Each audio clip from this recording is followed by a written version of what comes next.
ઝીંઝુવાડા રાજેશ્વરી માતાજીના મંદિરે 15મા પ્રતિષ્ઠા પટોત્સવ મહોત્સવમાં માનવ મહેરામણ ઉમટ્યું હતું, જેમાં 18 આલમના શ્રદ્ધાળુઓ અને ઝીંઝુવાડા ગામની દરેક કુવાસીઓ, જેમાં આ ગામની ફઈઓ અને દીકરીઓને સાડી અને માતાજીની પ્રતિમા ભેટ આપવામાં આવી હતી. પાટડી તાલુકાના ઐતિહાસિક ઝીંઝુવાડા ગામ એક ક્ષત્રિય સમાજનું પૌરાણિક ગામ છે. મંગળવારે ઝીંઝુવાડા રાજેશ્વરી માતાજીના મંદિરે 15મા પ્રતિષ્ઠા પટોત્સવ મહોત્સવમાં માનવ મહેરામણ ઉમટ્યું હતું, જેમાં 18 આલમના શ્રદ્ધાળુઓ અને ઝીંઝુવાડા નામની દરેક કુવાસીઓ, જેમાં ગામની ફઈઓ અને દીકરીઓને સાડી અને માતાજીની પ્રતિમા ભેટ આપવામાં આવી હતી.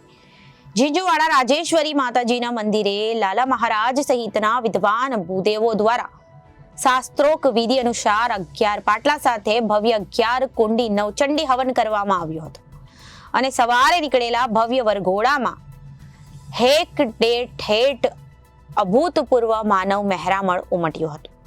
આ પ્રસંગે વિવિધ જગ્યાઓના સંત અને મહંતો પણ ખાસ હાજર રહ્યા હતા, જેમાં વરઘોડામાં પણ કમો પણ લોકો માટે આકર્ષણનું કેન્દ્ર બન્યો હતો. અને રાત્રે રાજબા ગઢવી, કિંજલ રબારી, સાગરદાન ગઢવી અને હરિભાઈ ગઢવી સહિતના ખ્યાતનામ કલાકારો ભજનની રમઝટ બોલાવશે. પાટડી તાલુકાના ઐતિહાસિક ઝીંઝુવાડા ગામે 15મા આંગી પટોત્સવ મહોત્સવમાં ઝીંઝુવાડા સહિત આજુબાજુના ગામોમાંથી શ્રદ્ધાળુઓનું અનોખું ઘોડાપુર ઉમટ્યું હતું.